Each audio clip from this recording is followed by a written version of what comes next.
Good morning, General Pannu. Good morning, Yasho.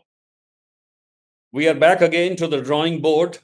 A few days back, we were discussing after the Pahalgam massacre as to what options India had to punish the perpetrators. It has happened today. India has struck at 9 locations across the line, including 2 in the heart of Punjab. Your first reactions, General? I'm very glad that India has taken a proactive action after Pahalgam carnage. Pakistan deserved this kind of an attack. But what is important to note is that we have gone and hit the terror camps and terror headquarters. And these terror headquarters are not the ones which are launch pads. Earlier, 2016, here these are strategic targets which have been hit. That is where the ISI, the clergy, the terrorist recruits who get motivated. This is where the planning happens, and large number of assembly for radicalization of youths to become terrorists. That is assembly of it. So, really speaking, it is the nursery, it is a training center, it is a motivation center, recruitment center, and that is where most of the assets are kept. So, these are the headquarters from where even the control happens. So, these are the targets which have been stuck. General, any special significance of these attacks in the heart of Punjab? Because Bhagalpur is almost 100 kilometers from the IB. You see, if you look at Muridke and Bahawalpur, they're both in Punjab. Muridke, the Bahawalpur is the JEM base. And at JEM base, Mahmood Azhar, his family, his entire car, that is where they are located. And if you recall 2611, we had Lakhvi, who was the mastermind. That is the headquarters at Muridke. Between JEM, so that is the significance of it. They never kept these higher headquarters and controlling headquarters in J&K. That is the Pakistan occupied Kashmir, but in Punjab, because after all, it is the Punjab army base which controls the ISI. So they feel that is the safe place where they've been tucked in. That is the place where they also have all the handling of the radicals. So I think that is where they all meet. General, last time you remember we discussed whether they have crossed the threshold of violence, and you agreed, yes, the threshold of violence has been crossed. And what should be the India's response, which acts as a deterrence? Now, in these strikes, we have been able to kill a few LT and JEM terrorists. As you rightly said, we've hit the headquarters too, a telling effect. But what about the snakehead? What about the ISI handlers, for example, for 2611? The people who are really guiding these operations from behind. Do you think it will still act as a deterrence? Yasho, starting with General Musharraf, many political leaders, including the current defense minister of Pakistan, they have admitted that they have been using terrorists as their strategic assets. Conventionally, Pakistan army is weak. So therefore, in the low-cost option, they have the terrorist camp, the terrorists who are sent across for waging proxy war. They also use the Pakistan army under the same garb of freedom fight during war operations. They do not have enough experience, or the generals are not motivated to lead the military units into war. So therefore, they miss the conventional ladder, and they straight away escalate to the nuclear saber rattling. So as a result, at the moment, where we've hit is at the strategic assets. But the Pakistan establishment would now do two things. One is to say it is only the army which would take decisions, which in any case they take decisions, but they will have the political establishments now buried into sand and stand over their heads. Even Nawaz Sharif at that time in Kargil operations had no idea what was going on. And it is the same government, his brother is there, the same political party which is our. No idea what's going on except only facts by Pakistan. Therefore, the next step that is likely to happen is that Pakistan army will take certain actions into their own hands to carry out certain standoff attacks. But they have already opened out on the entire front of the line of control. And the action on the line of control is obviously bunker to bunker, artillery guns shooting at deeper ranges. They are not hitting the military targets because it is not easy to hit a hardened military target. So they have actually started hitting the villages the soft targets in J&K to create a confusion in the minds of Kashmiris that it is because of India they are suffering. So Pakistan has a very well written script. Their SOPs have been in place. It is just that our tolerance level was high earlier. I think now the threshold of tolerance is low, or we do not have any tolerance left for this. So therefore, you find that repeatedly, whatever action Pakistan takes in the proxy war or in certain strikes with terror, the response is military in nature because we don't have terrorists. We only have military. So I think the military would be ready. They would have written the entire script of escalation, but they have gone to announce to say that they are not going to escalate anymore. And 9 targets have been stuck, and that is where the Indian armed forces are going to limit. The three services are completely ready in case there's an escalation. I think we would only see how the Pakistan responds, but the LC at the moment is completely active, and the hostilities all along the line of control are hot. A little more to delve on that escalatory domination capability, which you were talking about. You're absolutely certain that as far as the domination capability is concerned, if Pakistan really escalates it to any level, the Indian forces are absolutely prepared, both for offensive and defensive. Yes, Ashok, that when you take the first action, you are actually sitting there to write the whole sequence how it would unfold. But it is now in the hands of Pakistan how much they want to escalate or de-escalate. But you do think that this nuclear blackmail will not work anymore because this has been one of the cause of great worries. Most of the countries the Western nations, they always say that to maintain restraint because these are two nuclear countries fighting each other. But in a case of precision strikes, which only hits the terrorist camps, do you think even the nuclear blackmail should work at all? Yasho, I don't want to go by the past theories. A lot of past theories have been debunked and junked when you're talking about the Ukraine conflict with Russia. People have been talking about it will be high-tech war, there will be a lot of casualty, it will be short, intense. But there is no short. Yes, certainly there has been intense or not intense. Similarly, when Hamas was attacked by Israel, people thought that it will be just very surgical operation, and in a couple of days or weeks, the whole small area of Gaza would be cleared out. But even where we are surprised there also that year after year, we find that the war staminas which the countries thought that they need to maintain, they have surpassed that. So therefore, if all models are not the ones which you are actually seeing on ground unfold, I would, I hope I'm wrong, but if we don't go by the old script, uh, Pakistan may do something which is very, very silly.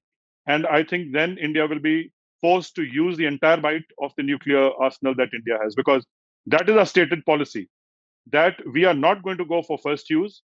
But in case even a tactical nuclear weapon is attempted, even at the smallest place at tactical level, India is going to make sure that the entire triad would unfold and the whole nation of Pakistan is going to be destroyed. That is now the belief that the Indian armed forces have. General, let's go back to the LOC firing, which is causing a lot of discomfort and loss of lives also for the villagers. Now, this has been continuing to 23rd of April. And of course, the Indian Army, the BSF, they're replying by equal bludgeoning and using the heavy mortar firing across the line. This is, of course, impacting the villagers. How do you see the future panning out? Will it be just continuing firing, or do you think there should be some kind of a meeting of the DGMOs, etc., to at least stop this senseless killing of villagers? See, routine DGMO talks would happen, and unscheduled and special DGMO talks would certainly happen. But here the point is that for an Indian DGMO to dial the Pak DGMO's number is most unlikely, because it is the military action has been initiated by India. And what we will hear from the Pak DGMO is that you are the ones who have initiated it, and we are only now responding, and we reserve the right to respond. And this is what you will hear from the DGMO of Pakistan. So it is up to the DGMO of Pakistan or the political establishment, which is very weak. The military establishment would want to show that they are very strong. they're very good in bluffing. Well, from inside, even if they're torn apart, they will continue to sing Tiger, big songs, national songs. And you will find that this kind of a bluff will continue as far as Pakistan Army is concerned. And they are not going to show to the world that they are anyway weaker. And they would always play bigger in any which way. We've been hearing of Turkey supporting them or not supporting them. We'll have to actually see on ground. We also see some of their collaborators who will come in or not come in. That needs to be seen. So it is not the escalation across the line of control with small arms and artillery fire. It is also the collaborative effort which will go into non-contact and non-kinetic also. So I think India has to be prepared for a full spectrum of war. So you would advise at the border relocation of the villages, more bunkers, preparedness. But we have the capability of inflicting more damage with our firing across the LOC on the other side. India has always taken considered and controlled action on the line of control. We never hit civilian targets, we hit military targets. And the terrorists have a habit of getting into the villages where they feel that the Indians would not really hit. So if that also opens up and we start hitting civilian targets in the villages, if the terrorists are hiding, then you will find that both sides, there will be devastation and there will be a population which will completely get dislocated. And there can be a huge amount of mobilization of civilian vacating the villages and coming down to the hinterland. And you can even find, many people becoming refugees, which is going to be very, very distasteful for the international community, that they could not prevent a small terrorist group creating a big problem, that two nations at war and many people have been dislodged and made homeless. And having a big casualty on civilian population would also mean huge amount of resources of the government which will get involved in it. And I think that is what the Pakistanis would be planning. You refer to the role of the nations, and yes, China has said that the India's military strike is regrettable. Even Turkey and Azerbaijan, Malaysia, these are all countries. Even Saudi has expressed regret. And the European nations, as usual, advise restraint. Otherwise, in a situation like this, you said, yes, India should debunk all earlier theories and all kinds of other reactions. At this particular time, should we take note or caution of any kind of word or advice? Of course, China has its interest in Pakistan, so obviously it doesn't want Pakistan to get involved very seriously. But should we look as a soldier? Should we look into any of these considerations or just hone our aims at that one particular target, that is to these actions act as a deterrent? The last wars, including Kargil war, you find that Americans had a big role to play in making sure that the Pakistanis are told to limit their operation. And also, so now this entire area is where the Americans or the Western powers actually do not have any boots on ground, and they can not put any boots on ground because they actually are not competent to do it. So as a result, the American role, how seriously it is taken by Pakistan, I have a very serious doubt. Uh, Trump calling anybody in Pakistan, they may not even pick up his call because, as it is, they feel that the Americans have no capability of minding Pakistan any which way. So that is a huge change which has happened. The American role as a global policeman has actually become irrelevant, as I see. So as a result, other countries are also going to be not controlled by their respective alliances. Countries will be free to take their own actions, which is very dangerous. So, as a result, the role of UN, which was basically to prevent a third world war from happening, even United Nations has become so weak that P5s are at loggerheads. How the Security Council will ever decide to control any escalation? They have not been able to do anything about the Russia-Ukraine. They have not been able to do anything as far as Middle East crisis is concerned. I don't think so. United Nations is now capable or competent or even armed to intervene and make two countries from stop fighting or stop fighting.